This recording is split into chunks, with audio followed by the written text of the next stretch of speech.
আবারও জনজোয়ার দেখা গেল বাম কংগ্রেস জোটের জনসভায়। বুধবার চলঙ্গীর বাগমারা স্কুল মাঠে ওই সভায় উপস্থিত ছিলেন সিপিএম নেত্রী মীনাক্ষী মুখার্জি ও মুর্শিদাবাদ কেন্দ্রের সিপিএম প্রার্থী মোহাম্মদ সেলিম। সভার শুরু থেকেই রাজ্য এবং কেন্দ্র সরকারের বিভিন্ন নীতি নিয়ে কড়া সমালোচনা করেন মীনাক্ষী ও সেলিম। এদিনের এই সভাকে ঘিরে জলঙ্গি সাগরপাড়া রাজ্য সড়ক প্রায় অবরুদ্ধ হয়ে পড়ে। যান চলাচল করাতে গিয়ে রীতিমতো ঘাম ঝরাতে হয় পুলিশ কর্মীদের। এমনকি মোহাম্মদ সেলিমকেও সভাস্থলে পৌঁছানোর জন্য বেশ কিছুটা পথ হেঁটে আসতে হয়। সভা শেষে কি বলল সেলিম, শোনাবো আপনাদের।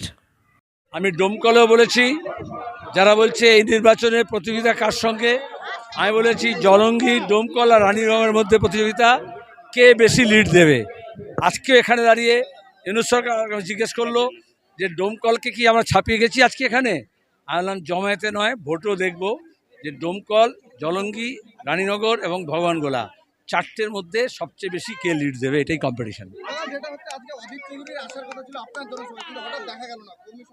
না না না না, কালকে ছিল ভগবানগোলা আমাদের সমাবেশ যুক্ত, আজকে এটা এখানে মীনাক্ষী আর আমার কথা ছিল। ওটা ইউনূস সরকার আগে ভালো বলতে পারবে, কারণ ওখানে ঘোষণা হয়েছে, সভাপতি বলেছে।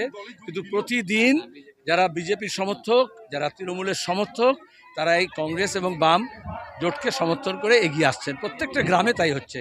এখনই আমি রানীনগর এলাকায় ছিলাম, সেখানে এরকম হয়েছে।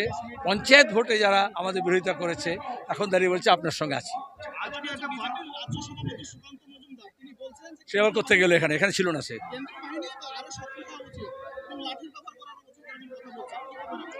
ওটা গতবারে হয়েছিল, দিলীপ ঘোষ তখন বলেছিল না বিজেপি এরম বলে গুলি চালাতে হবে, মারতে হবে, খুন করতে হবে, বিজেপির কাজ এটাই। আমরা বলেছি অবাধ, সুষ্ঠু এবং শান্তিপূর্ণ ভোট করতে হবে।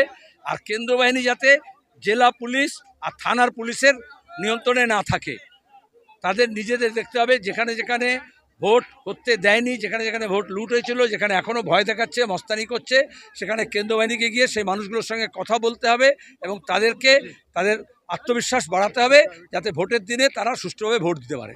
তৃণমূল প্রতিদিন দেখছো না, মঞ্চ থেকে লোক নামিয়ে দিচ্ছে, এমএলএকে নামিয়ে দিচ্ছে, এবং তাদের দলের মধ্যে একটু আগে মীনাক্ষী কী বললো বলার সময়, যে ওটা মাল্টি অর্গান ফেলিওর পেশেন্ট তৃণমূলের। তো স্বাভাবিকভাবে একটা করে অর্গান তো আলাদা খসে পড়বে। তৃণমূলের লোকজন এখন বিজেপির ক্যান্ডিডেট হয়েছে,